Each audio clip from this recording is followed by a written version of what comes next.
Hi guys, இந்த வாரம் ஞாயிற்றுக்கிழமை எங்களுக்கு ரொம்ப ஸ்பெஷல். என்ன ஸ்பெஷலுங்கிறது நீங்கள் வீடியோவை லாஸ்ட் வரைக்கும் பாருங்கள், நான் சொல்லியிருக்கேன்.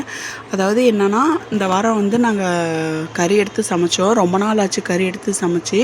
அதுலேயும் ஸ்பெஷலாக சொல்லணுன்னா மீன் எடுத்து சமைச்சு ரொம்ப நாள் ஆச்சு. நாங்கள் வந்து புரட்டாசி மாதம் கறி எடுக்க மாட்டோம்.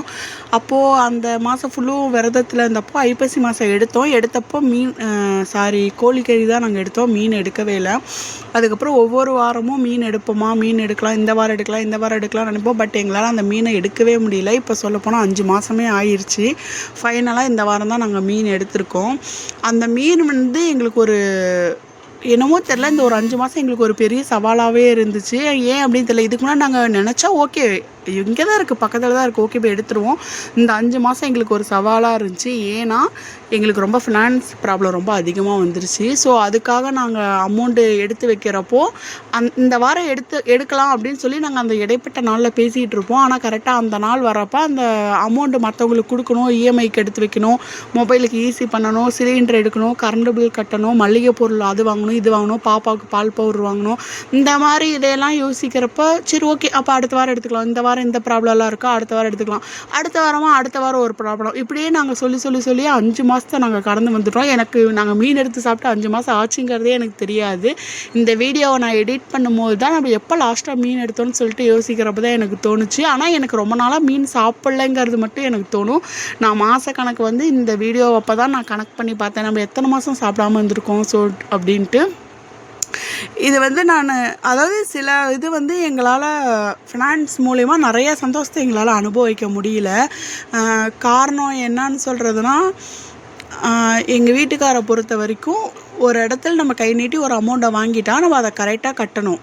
இவங்களுக்கு கொடுத்தோம், இவங்க இப்படி கொடுக்க வேண்டிய நாளை தவறிட்டாங்கன்னு சொல்லி யாராவது சொல்லக்கூடாதுன்னு அவர் நினைப்பார்.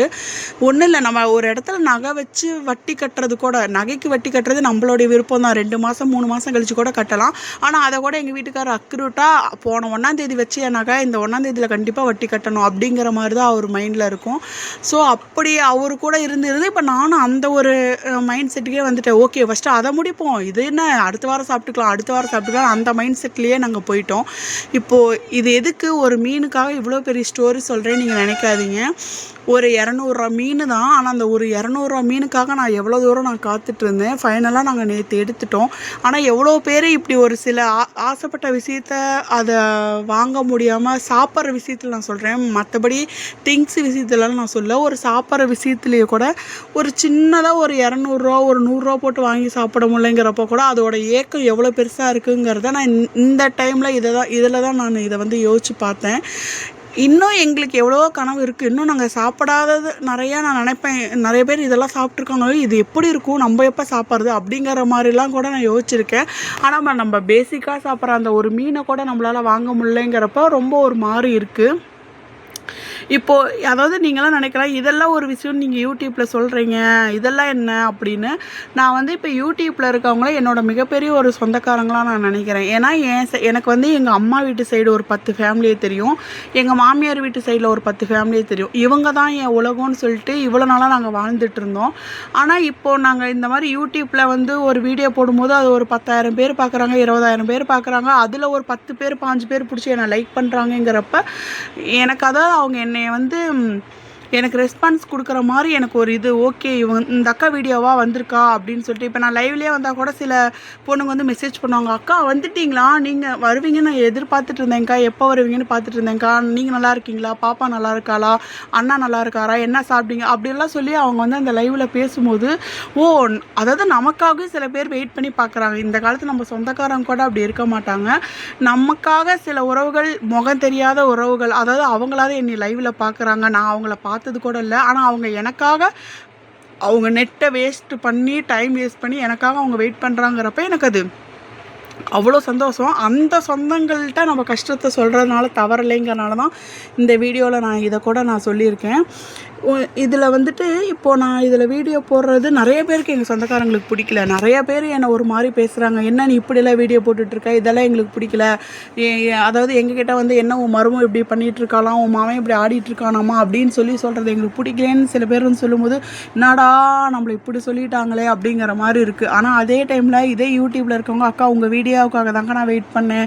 நீங்கள் பண்ணுற வீடியோ நல்லாயிருக்குங்க்கா, நீங்கள் சிரிக்கிறது நல்லாயிருக்கு, பேசுறது நல்லாயிருக்கு, உங்கள் பாப்பா க்யூட்டாக இருக்கிறா, அண்ணாவும் நீங்களும் பண்ணுற காமெடி நல்லாயிருக்குன்னு இப்படி வந்து நிறைய பேர் சொல்லும்போது அதாவது இது எங்களுக்கு ஒரு மிகப்பெரிய ஒரு சந்தோஷத்தை கொடுக்குது. ஸோ அந்த சந்தோஷத்தை நான் எதுக்காகவும் இழக்கக்கூடாதுன்னு சொல்லி தான் நான் மறுபடியும் யூடியூப்பில் வீடியோ போட்டுட்ருக்கேன். எங்கள் சொந்தங்கள் இப்படி பேசுகிறாங்கங்கிறதுக்காக தான் நான் பல நாள் யூடியூப் சேனல் ஆரம்பிச்சும் நான் 1000 சப்ஸ்கிரைபர் வாங்கியும் கூட நான் மறுபடியும் சேனலில் எதுவுமே நான் போடாமல் இருந்தேன். மறுபடியும் நம்ம ஓகே இதெல்லாம் பண்ணலாம், நம்ம வெளியே வரலாம், நம்ம முகத்தையும் வெளி உலகத்துக்கு கொண்டு வரலாங்கிறதுக்காக தான் மறுபடியும் வீடியோ போட ஆரம்பித்தேன். முன்ன இருந்ததுக்கு இப்போ நிறைய பேர் எனக்கு ரொம்பவே சப்போர்ட்டாக இருக்கீங்க, சப்போர்ட் பண்ணுறீங்க, லைக் பண்ணுறீங்க. தொடர்ந்து இதே போல் எங்களுடைய ஆதரவு எனக்கு எப்பயுமே தேவைப்படும். எப்போவுமே உங்களுக்காக மட்டுமே எங்களுக்காக நீங்கள் இருக்கிறீங்கிற நம்பிக்கையில் நாங்கள் இதில் தொடர்ந்து பயணிப்போம் நான் நினைக்கிறேன். இந்த வாரம் நம்ம வந்து ஃபைனலாக என்ன பண்ணியிருக்கோன்னா, சாப்பாடு வச்சு சிக்கன் கறி வந்து மிளகாய் கறி பண்ணியிருக்கோம். அது எங்கள் ஃபேமிலியில் எல்லாருக்கும் ரொம்ப பிடிக்கும். அதனால் சிக்கனில் மிளகாய் கறி பண்ணி, மீன் வறுவல் பண்ணி, ரசம் வச்சோம். ரசம் வச்சு ஃபைனலாக இந்த வாரம் நாங்கள் சண்டேவை முடிச்சிட்டோம். அடுத்த சண்டேயில் நாங்கள் என்ன செய்கிறோம், என்ன சாப்பிட்றோங்கிறத உங்களுக்கு நான் வீடியோ போடுறேன். எந்த அளவுக்கு என்னால் எதெல்லாம் வீடியோ போட முடியுமோ, சாப்பாடோ எதுவுமே ஒரு காமெடி சாங்ஸ் எதெல்லாம் போட முடியுமோ நான் அது வரைக்கும் போடுறேன். தொடர்ந்து உங்களோட சப்போர்ட் என்றைக்குமே எங்களுக்கு தேவை. நான் ஏதாவது இந்த வீடியோவில் தப்பாக பேசியிருந்தாலோ இல்லை தப்பே பண்ணியிருந்தாலோ எனக்கு எதுனாலும் நீங்கள் கமெண்ட் பண்ணுங்கள். கண்டிப்பாக உங்களுக்கு நான் ரெஸ்பான்ஸ் பண்ணுவேன். உங்களுடைய சொல்லுக்கு நான் வந்து அது தவறாக இருந்தால் நான் அதை திருத்திக்கிறேன். ஒரு அக்கா ரொம்ப நாளாக என்கிட்ட முட்டைகோஸ் சட்னி செய்ய சொல்லி எனக்கு மெசேஜ் போட்டிருந்தாங்க. ஆனால் என்னால் அந்த சட்னி இன்னும் செய்ய முடியல. அக்கா கூடி சீக்கிரம் உங்களுக்காக அந்த சட்னியை நான் வீடியோ எடுத்து உங்களுக்காக நான் வீடியோவில் போடுறேன். காய்ஸ், இந்த வீடியோவை ஃபுல்லாக பாருங்கள். பார்த்தவங்க எல்லாருமே லைக் பண்ணுங்கள், ஷேர் பண்ணுங்கள், கமெண்ட் பண்ணுங்கள், சப்ஸ்கிரைப் பண்ணுங்கள். தொடர்ந்து உங்களுடைய ஆதரவு எப்போவுமே எங்களுக்கு தேவைப்படும். மீன் எடுக்கிறதுல ஆரம்பித்த கதை கடைசியில் எங்கேயோ வந்து முடிஞ்சிருச்சு. ஓகே, பாய்.